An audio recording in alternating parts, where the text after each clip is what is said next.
पुस्तक का शीर्षक सेठ और साधक, पैसे की असली पढ़ाई। परिचय। इस दुनिया में सब पैसा कमाने की दौड़ में लगे हैं, लेकिन बहुत कम लोग हैं जो पैसे को समझते हैं।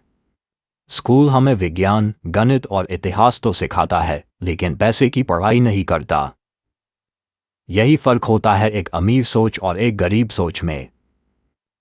ये किताब सुधीर नाम के एक सामान्य लड़के और सेठ दामोदर नाम के उसके गुरु की कहानी है, जो उसे पैसे की असली शिक्षा देते हैं, वो जो न किताबों में है न स्कूलों में। अध्याय 1। दो बाप, दो सोच।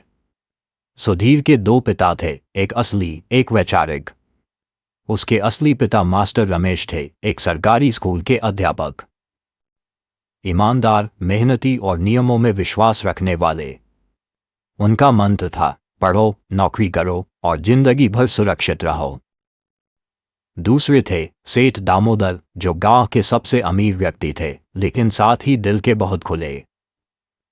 उन्होंने कभी सुधीर को अपने नौकर का बेटा नहीं समझा, बल्कि उसे सिखाने का एक अवसर माना। मास्टर रमेश कहते, जोखिम मत लो, जमा करो।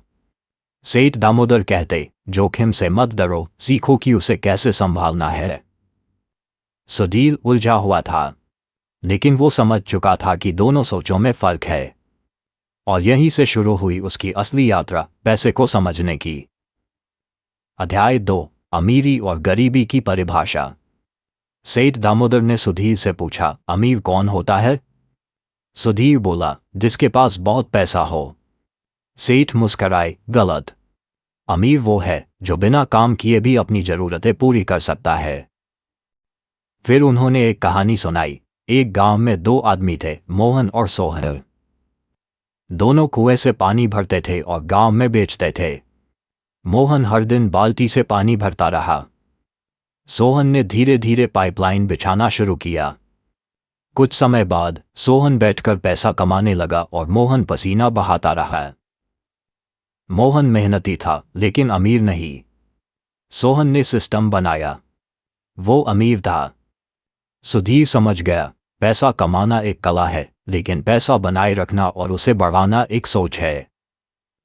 अध्याय 3। नौकरी या व्यवसाय। मास्टर रमेश कहते थे, नौकरी में सुरक्षा है। सेठ दामोदर कहते थे, व्यवसाय में स्वतंत्रता है। एक दिन सेठ ने सुधीर को बाजार ले जाकर दिखाया, हर दुकान, हर ग्राहक, हर लेन देन एक बिजनेस मॉडल है। अगर तुम नौकरी करोगे तो एक दुकान के लिए काम करोगे, लेकिन अगर दुकान तुम्हारी होगी तो लोग तुम्हारे लिए काम करेंगे। सुधीर ने पूछा, जो व्यवसाय फेल हो गया तो? सेठ बोले, तो सीख कर अगला बनाओ। नौकरी में अगर फेल हो गए तो दूसरा मौका नहीं मिलता। अध्याय 4। पैसे को काम पर लगाओ। सेठ ने एक दिन सुधीर को 100 रुपये दिए और बोले, इसे ऐसे लगाओ कि ये खुद और पैसा बनाए। सुधीर ने मिठाइयाँ खरीदी और स्कूल में बेचना शुरू किया। एक हफ्ते में उसके 100 रुपये 140 हो गए। सेठ बोले, तुमने पैसे को काम पर लगाया। यही निवेश है। पैसा मेहनत नहीं करता, लेकिन अगर सही लगाया जाए तो वो तुम्हारे लिए मेहनत करता है। अध्याय 5। संपत्ति बनाम दायित्व। सेठ ने सुधीर से पूछा, घर क्या है, संपत्ति या दायित्व? सुधीर बोला, संपत्ति। सेठ बोले, अगर वो तुम्हारी जेब से हर महीने पैसा निकाल रहा है तो वो दायित्व है। संपत्ति वो होती है जो तुम्हारी जेब में पैसा डालती है। इस एक लाइन ने सुधीर की सोच बदल दी। आगे के अध्याय जल्दी ही।